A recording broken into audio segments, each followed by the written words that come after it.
انا اخو مين؟ هتكون اخو مين يعني؟ انا اعرفك، انا اخو محمد بلكه. ولا محمد اخو بلكه محمد بلكه. ولا محمد بلكه ولا محمد انا عارف كازابلانكا. مين محمد بلكه. شوف انت رايح فين يا انا عم؟ عارف مين اخو. وانت يا عم دور مكانتك وامشي يا عم. المنطقة كلها حوارات. بقول لك يا اخويا كبير، ايه يا اخويا كبير، كنت واقف دلوقتي تحت البيت، واحد انا شايف رجله خالد اليومين دول بيجي بمكنه بيقول لي انا هنا ومش هنا، والواد ده بيعاكس بنات، فبكلمه وقاعد نزل لي من العماره ساكن جديد ولا ايه ما اعرفش. عمل لك ايه؟ زقني. زقك ما يعرفش هو اخو مين؟ انا قلت له ان انا اخو محمد بلكه. طب اصبر بس زقني. نشوف الحوار ده، اصبر خلص الشغل ده. يلا يا تعالى. اخويا كبير.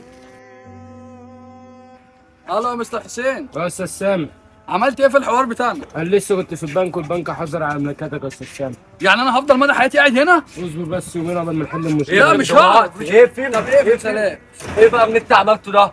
عملت ايه؟ انا لسه وصلني تليفون دلوقتي ان انت عامل مشكله مع محمد بركه. مين محمد بلكه